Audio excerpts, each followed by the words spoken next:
I followed the rules of what I was told to do 6 years ago on something that was blocking a driveway of a home I bought.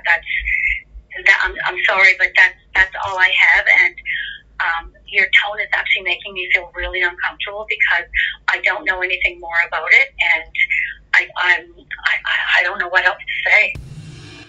Hey, this is a Canadian Taxpayers Federation podcast. Lower taxes, less waste, accountable government is our mission. On the point of waste, we got Franco Terrazzano here. He's our federal director. James, you're an investigative journalist, and what you like to do for fun and for work is to ferret out misspending. What the heck is going on at Charlottetown City Hall? Yeah, so there's been just a series of fun stories at Charlottetown City Hall, but I think this one is my favorite for sure. Charlottetown residents, they had to pick up the $4,600 tab to take out a utility pole that was in front of a city councillor's driveway. That was City Councillor Alana Jankov. Even though she and her husband had moved their driveway to face the pole after they bought their house, and the city government had been explicitly told it was the homeowner's own responsibility to pay for the work. So just to be clear, just to interrupt you for a sec, folks, if you can picture this. Picture your house like your average house, and there's the driveway that comes out to the road. Now put like a power pole right kind of in the middle-ish of the driveway. So to the point where you need to like maneuver around it to get up to your garage. Okay, go ahead. Looks good. Yeah. And that's the thing. Real good. But imagine, but also, I'm going to say this again, but imagine with that pole, you actually put your driveway there in the first place. You did that yourself, and then you gave yourself a problem. You know, I'm not that much of a home renovator per se. Not really an expert. Yeah, I like to watch some of the home renovation shows, whatever. But I'm pretty sure a driveway doesn't go where the pole is supposed to be. Yeah, pretty sure. It's a fun one. But yeah, I can't state it any more plainly. Like, the whole reason this whole chain of events happened is because the Yankovs moved their driveway to directly face this utility pole. This would have been a problem if they just left it the way it was after they bought their house. But no, they moved it around right in the smack middle. But I'll explain. Earlier this year, we got a tip about a road project that was done back in June 2021, where the city had asked Bell to remove 5 utility poles in the Charlottetown neighborhood. This was totally normal. Top of those 5 poles, city also asked Bell to take out another pole at 19 Spring Street, which is where Ms. Jankov lives. That was roughly 3 blocks away from the actual work site for this road project the city was going to do. Here's the thing, though. So Bell had been telling the city and Jankov for years that the only people who should be paying for that pole to get removed were the people who lived at 19 Spring Street. Full stop. The only reason it became an issue in the first place is, again, because of home renovations the Yankovs did themselves, which moved the driveway at that house to directly face the pole in question. You can literally see the change over time because you can go on Google Street View. You can see the house before they made the changes where the pole is off to the side. There's no issue. Then you see it a few years after, and actually you see it on Ms. Yankov's own Instagram page, and lo and behold, the driveway is directly facing this bloody pole. Jimbo, how many hours did you spend doing that? A good amount of time. Just straight up, this is worse than I thought it was. I thought initially they bought the place knowing that it was there. It was the silliest thing. It's the silliest thing. And so the city's own records laid it all out, because there was a long discussion at one point back in 2019 between the head of public works at Charlottetown, who had raised the pole as a safety issue for a local resident with Bell, without mentioning the local resident was actually city councilor. Congratulations to him.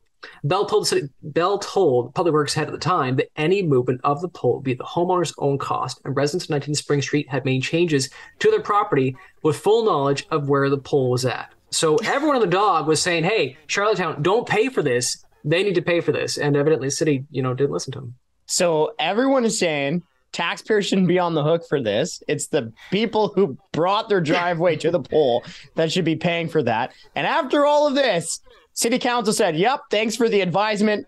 Nah, taxpayers are going to pay for it. Is that kind of what happened? That's pretty much what happened. I mean, the city council, as far as I can see from the records that we have, didn't make it a city council involvement. It was mainly an operational matter. But folks who are aware, and the city manager got a hold of it at one point. We saw that. The records show that.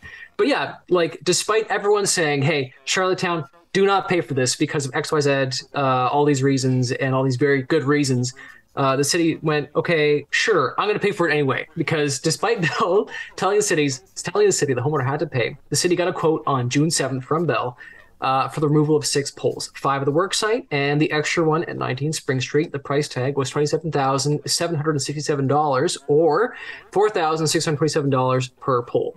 On top of that, the city's own purchase order issued 10 days later didn't include 19 Spring Street pole, but maintained the same price tag. And the city has never actually explained how that fun paperwork issue happened, even though I've asked them multiple times.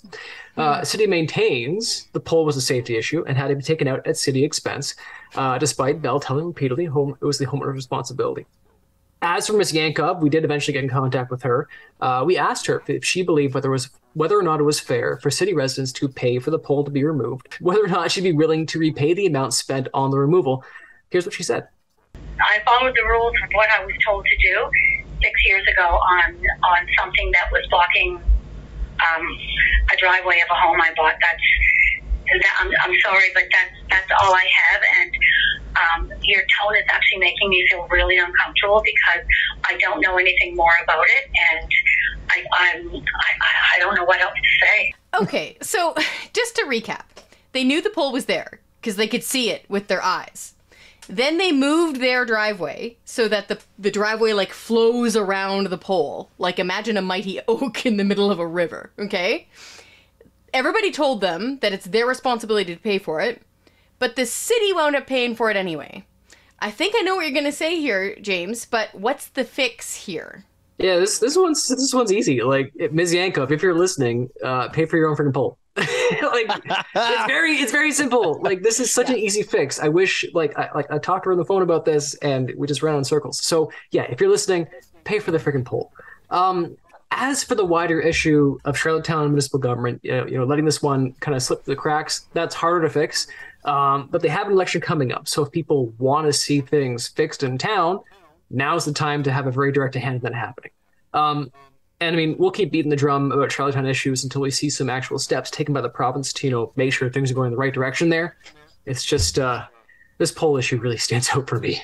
It's a very prominent issue, so to speak. Yeah. Thanks so much for this, James and Franco. Hey, folks, if you want to read more about this stuff, if you really want to find out what the government's wasting your money on, we've got tons of stories about it. Head on over to our website, taxpayer.com.